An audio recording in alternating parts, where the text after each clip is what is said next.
Salam alaikum wa rahmatullahi wa barakatuh. Bismillah walhamdulillah wa salatu wa salam ala rasulillahi wa ba'd. Bienvenue à tous donc dans ce 10e cours dans cette série des livres de l'imam Rabi' ibn Hadi al-Madkhali, rahimahullah ta'ala. Et on est arrivé dans ce 10e cours au 5e et au 6e hadith, puisque le shir, rahimahullah, dans ce livre, ces 21 hadiths qu'il a rassemblés, les a cités l'un avec l'autre. Donc, le hadith 5 et 6 du livre Aide-mémoire du hadith prophétique dans la croyance et le suivi, Mudhakkiratul Hadith en arabe, l'auteur nous dit Al-Hadith al-Khamis wa Sadis. Et le titre du chapitre c'est Khuturatu du'a ghayri Allah ta'ala. عن ابن مسعود رضي الله عنه أن رسول الله صلى الله عليه وسلم قال من مات وهو يدعو من دون الله ندا دخل النار رواه البخاري.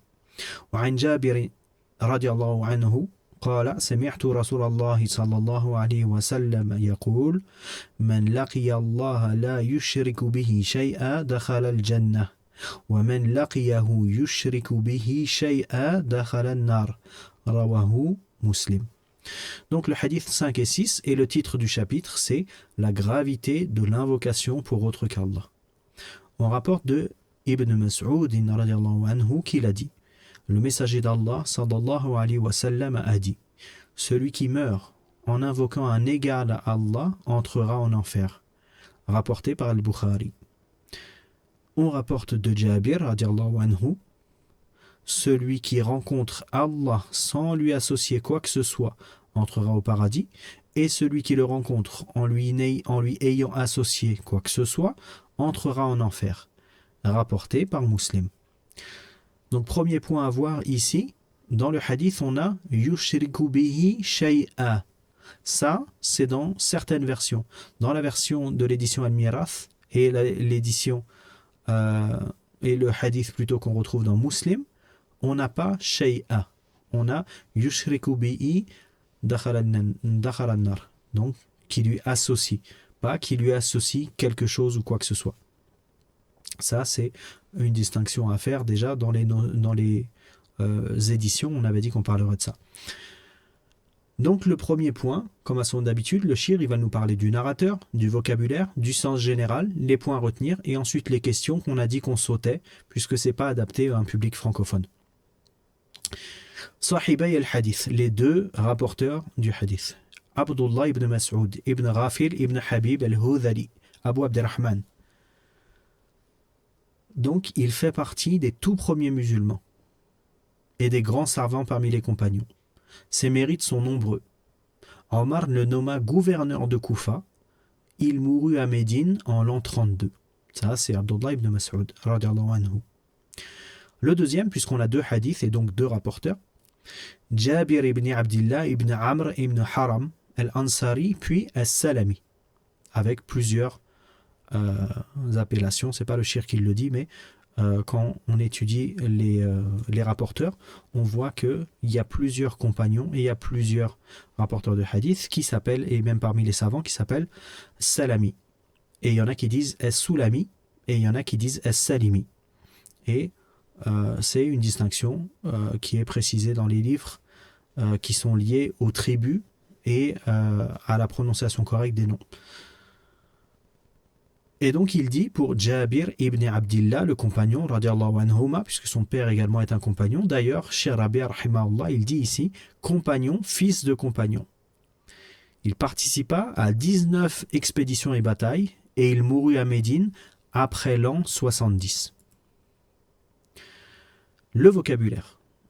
Donc ici, ad-du'a, c'est la demande et le désir. An-nid, an-niddu, ici, c'est le semblable, l'égal. Ash-shirk, c'est que l'on donne un égal à Allah, qu'on invoque comme on invoque Allah, qu'on le craigne, que l'on place en lui l'espoir, qu'on l'aime comme on aime Allah, ou qu'on lui consacre une forme parmi les formes d'adoration. Voilà le polythéisme avec lequel il ne reste rien de l'unicité chez son auteur. Fin de la parole du Cheikh rahimahullah. Donc, concernant les mots de vocabulaire de ces deux hadiths, il a cité trois, ad-du'a, an-nid et al-shirk. ici on remarque que dans l'explication en arabe, l'auteur il a dit rahimallah أو يصرف له نوعا من أنواع العبادة. Naw'a, et dans certaines versions, il y a une faute de frappe, c'est Nawha, un ha à la place du ayn. Ça, on retrouve ça dans le PDF sur le site du Shir et également dans la version originale imprimée par l'Université islamique de Médine. Ensuite, al-ma'na al-ijmali, le sens général. Et l'auteur ici, il a précisé le sens général du hadith de Ibn Mas'ud. L'auteur, il dit, rahimahullahu ta'ala, le hadith montre le rang de l'invocation et qu'elle fait partie des plus grandes adorations et des plus grands droits d'Allah, au point que si le serviteur l'avoue à autre qu'Allah, il serait par cela polythéiste, ayant pris pour Allah un égal et un semblable dans la divinité et dans le fait de mériter l'adoration. Et cela est une rébellion contre Allah, une opposition à ses prophètes et un démenti de ses messagers dont la prédication et les messages ont tous concordé sur l'obligation de vouer exclusivement l'adoration à Allah, et parmi les plus grandes d'entre elles, l'invocation. Ensuite, il dit rahimahullah, le messager d'Allah sallallahu alayhi wa sallam a dit ad-du'a huwa al-ibada, l'invocation est l'adoration. Et ensuite, il va citer quelques versets. Et nous, on va citer le sens des versets en français, Inch'Allah. Donc, et Allah a dit, dans le sens des versets, invoquez votre Seigneur humblement et secrètement, car il n'aime pas les transgresseurs. Surat Al-A'raf, verset 55. Et il a dit, et votre Seigneur dit, appelez-moi, je vous répondrai. Surat Ghafir, le verset 60. Et il a dit, subhanahu wa ta'ala, en interdisant d'invoquer autre que lui, dans le sens de ces versets, et n'invoque pas en dehors d'Allah ce qui ne peut ni te profiter ni te nuire. Et si tu le fais, tu seras alors du nombre des injustes. Surat Yunus, verset 106. Et il a dit, subhanahu wa ta'ala, dans le sens des versets, n'invoque donc pas une autre divinité avec Allah, sinon tu seras du nombre des châtiés. Surat Shura, verset 213. Ainsi, donc là, c'est le Cheikh Rabi' qui continue. Ainsi, invoquer autre qu'Allah est considéré comme le diviniser, l'adorer, qu'Allah nous en préserve. Puis il dit, rahimallah, et il a dit, en blâmant les polythéistes, donc là c'est la parole de Cheikh Rabi', et ensuite il cite le verset, ou plutôt nous on va lire le sens du verset dans Surat Ghafir, de verset 12 au verset 14. Il en est ainsi, car lorsqu'Allah était invoqué seul sans associé, vous ne croyiez pas. Et si on lui donnait des associés, alors vous croyiez. Le jugement appartient à Allah le Très-Haut, le Très-Grand. C'est lui qui vous fait voir ses preuves et fait descendre du ciel pour vous une subsistance. Seul se rappelle de lui celui qui revient à Allah. Invoquez Allah, donc, en lui vouant un culte exclusif, quelque répulsion qu'en aient les mécréants. Fin de la traduction du sens du verset. Et ici, le Cheikh Rabi' rahimahullah, il précise le mot culte, ici en arabe mukhlisin alahuddin, le mot culte, din, signifie dua, l'invocation.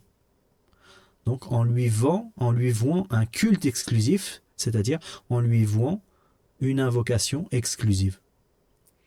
Ensuite, il continue, Cheikh Rabi' rahimahullah, rahmatan wasi'a, il dit en jugeant d'égarement et de perdition celui qui invoque autre qu'Allah, dans le sens du verset, des versets, et qui est plus égaré que celui qui invoque en dehors d'Allah, celui qui ne saura lui répondre jusqu'au jour de la résurrection. Et elles, leurs divinités, sont indifférentes à leurs invocations. Et quand les gens seront rassemblés pour le jugement, elles seront leurs ennemis et nieront leurs adorations pour elles. Surat Al-Ahqaf, le verset 5 et le verset 6. Ensuite, le shir continue, il dit, rahimahullah. Et il a dit, subhanahu wa ta'ala, donc dans le sens du verset toujours, dans le sens des versets, Surat Fatir, le verset 13 et 14. Tel est Allah, votre Seigneur. À lui appartient la royauté, tandis que ceux que vous invoquez en dehors de lui ne sont même pas maîtres de la pellicule d'un noyau de date. Si vous les invoquez, ils n'entendent pas votre invocation, et même s'ils entendaient, ils ne sauraient vous répondre. Et le jour du jugement, ils vont nier votre association. Nul ne peut te donner des nouvelles comme celui qui est parfaitement informé. Donc, Surat Fatir, versets 13 et 14. Ensuite, le shir, il continue, rahimallah. Et à partir de ces textes, et leurs semblables dans le noble Coran et la sunna purifiée, il devient clair pour celui à qui Allah a donné la clairvoyance, illuminé le cœur et ouvert la poitrine, l'importance de l'invocation et sa place dans la croyance islamique. Et par cette place, Allah a menacé celui qui ne se soumet pas à lui, par l'invocation, d'entrer en enfer. Abaissé et humilié. Il dit, subhanahu wa ta'ala, dans le sens du verset, ceux qui par orgueil se refusent à m'adorer entreront bientôt dans l'enfer humiliés. Surat Ghafir, verset 60. Cheikh Rabi' il continue, rahimallah, il dit, et il a également menacé celui qui invoque autre qu'Allah d'entrer en enfer, comme dans ce hadith, celui qui meurt en invoquant un égal à Allah entrera en enfer.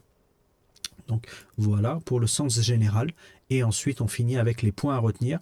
Le cheikh il a dit, rahimallah, premier point, la place de l'invocation et quelle est la plus immense des adorations d'Allah. Deuxième point, invoquer autre qu'Allah est un polythéisme immense et une injustice grave. Et le troisième et dernier point, celui qui invoque autre qu'Allah n'a pour rétribution que le feu s'il meurt sur cela. Donc voilà la fin de l'explication de ce 5e et 6e hadith. Et on va s'arrêter ici, Inch'Allah. Et au prochain cours, bi'idhnillah, on reprendra avec le 7e et 8e hadith. Wallahu a'lam. Subhanak Allahumma wa bihamdik. La ilaha illa anta astaghfiruka wa atubu ilaik. Barakallahu fikum. Wassalamu alaikum wa rahmatullahi wa barakatuh.